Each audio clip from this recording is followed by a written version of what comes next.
Ickity ick ick ickity ick ick. Welcome back to my channel. Today I'm going to be sharing with you some of my Reader Icks. Some things about books and readers and publishing and all that jazz that just grind my gears. They give me the big ol' ick. They have me rolling my eyes, banging my head against the wall, karate chopping my books. The ickity ick ick ick. When books are your entire personality, these are the things you think about. Let's get started. First up, books that are slightly smaller in size than all the other books. Like, we get it. You don't want to be like the rest of the books. You don't want to be like all the other girlies. We get it. But you're out here grinding my gears. It gets me sweating with frustration, and I get a spark of aggravation. If something so small as a book height difference gets me all up in a jam, imagine what I'm like when an author kills off my favorite character. Baby, I'm a nightmare dressed like a daydream. I'm definitely over-exaggerating a bit, but it just irks me to my core. And mayhaps it's because I like to keep my bookshelf nicely organized by size of book. As you can see behind me, everything is lined up mostly perfectly. There are some exceptions. I romanticize the idea of having a bookshelf filled to the brim with books of different shapes and sizes, a mixed bag, if you will. But there's just something about this bookshelf that just causes a desire in me to keep everything in prim,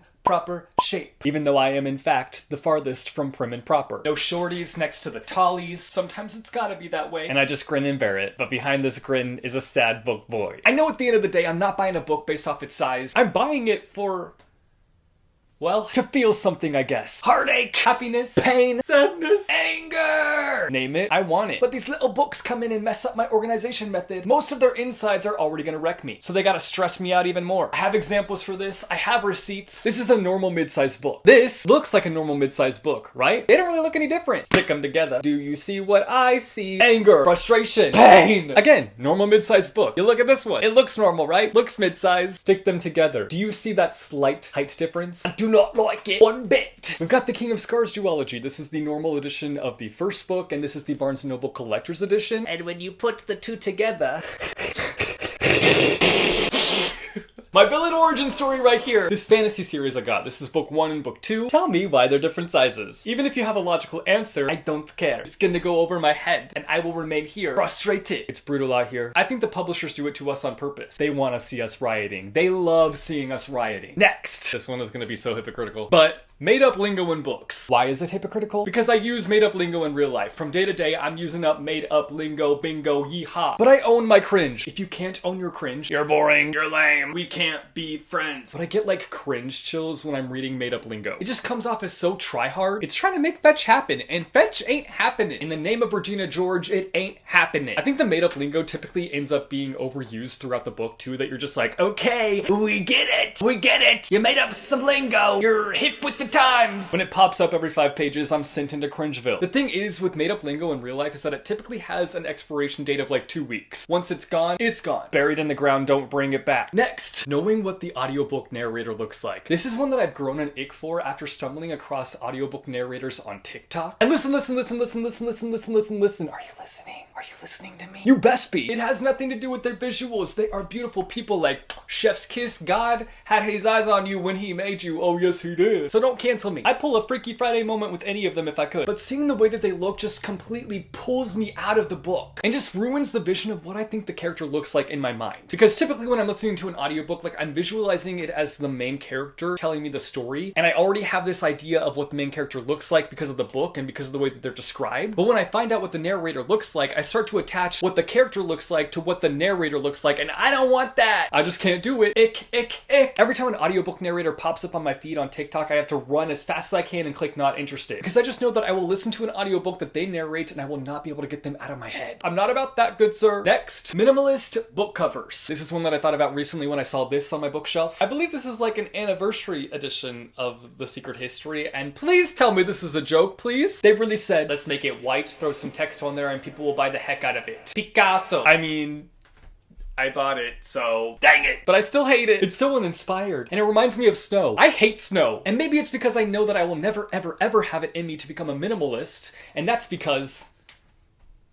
books. But I just feel like they could have done so much more for a freaking anniversary edition. Come on, people. Picasso. Next. Novellas that are vital to a series. I can't stand this. I want nothing to do with this. And I need authors to stop doing this. Novellas should be an expansion pack on a book. You want a little more? Here you go. An extra credit assignment. You wanted a little cherry on top? Plop, plop, plop. They should not be important enough to where if you don't read it, you're not going to understand the assignment. You're not going to understand the next book in the series. I really can't stand it. I've entered distress territory. I try to remain unbothered. bothered, but I am bothered. Next. This one I'm actually still processing my feelings on, and I want to hear from you guys down below in the comments, so please don't disappoint. But I've realized that it started to annoy me, but that's when a book is recommended by a trope. Something like, this book is enemies to lovers, this book is found family, this book is friends to lovers, etc, etc. And hear me out. I've definitely done this in the past where I've been like, this book has this trope, this book has this trope, this book has that trope. But here's the thing. My idea of an enemies to lovers might not match up with your idea of enemies to lovers. My idea of a found family might not match up with your idea of a found family, and so on and so forth. I've had times where I picked up a book based off a recommendation because of a trope, but then I'll read the book and the trope is such a small itty-bitty part of the book, and I end up not liking the book because I thought that I was buying myself into a specific thing. It sort of puts these expectations of what you think you're gonna get with the story, and if like you don't get that, those expectations aren't met, it's gonna suck. Oftentimes too, I'll get in the book and I'll know what's coming. For example, if it's enemies to lovers, I know that the two people that are like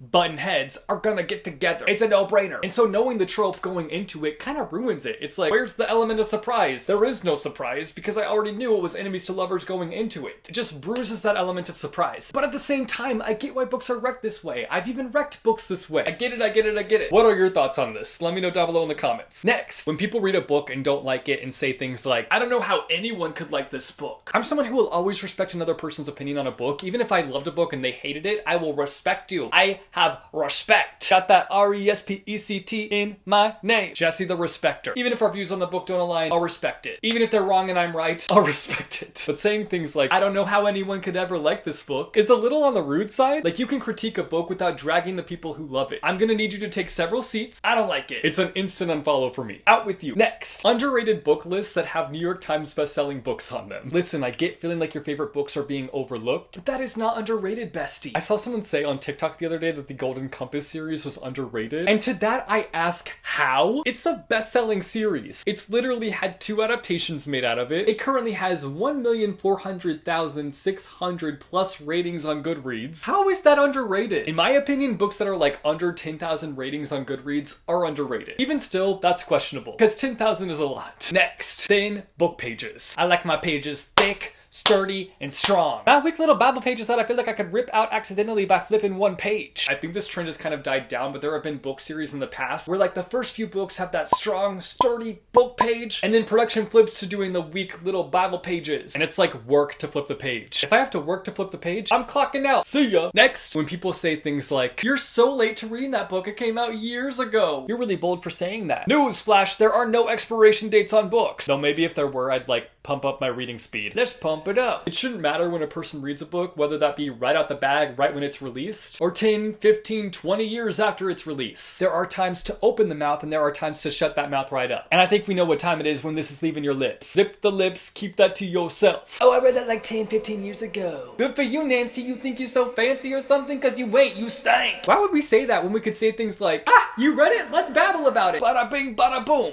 Lastly, I'm leaving you with another hypocritical one. When a standalone is complete, when a series is complete, they're finished, they're done, and then a couple years later the author comes back and they're like, oh, hello, I've got a sequel, I've got a prequel, I've got a novella, I thought we were done. The reason I'm hypocritical is because I typically pick up those books and read them. I'm like, okay, I hate it, but I also want it. Why am I like this? Because I'm trash. That's why. But there have been series or standalones even that have been wrapped up in a mostly satisfying way, and then the author goes back and is like, just kidding, I've got more. And listen, sometimes it works. Sometimes it makes sense. And if the author has more they want to share, let them share it. But more times than not, I feel like it's unnecessary. But again, I'm typically reading the books that come out. Call me what I am. Hypocrite. I'm gonna Baja Blast my way out of here. Alright, that is the end of the video. Those are my Reader Icks that I had to share with you today. I have a lot of Reader Icks, and I feel like I just scratched the surface with you here today. But now I want to hear from you guys down below in the comments. What are some of your Reader Icks? The things with books that cause you anger and frustration. The things that give you the itch to rant, rant, rant. Let me know in the comments down below. I may or may not do a video reacting to them. If you like this video, be sure to go and hit that like button. If you want to see more bookish content from me, be sure to go and hit subscribe or go and hit that bell icon and you'll be notified every time I post new videos. As always, thank you guys so much for watching. I hope your day is bright, that tomorrow is brighter. Keep reading what your heart desires, and I will see you soon with a new video. Bye, yo!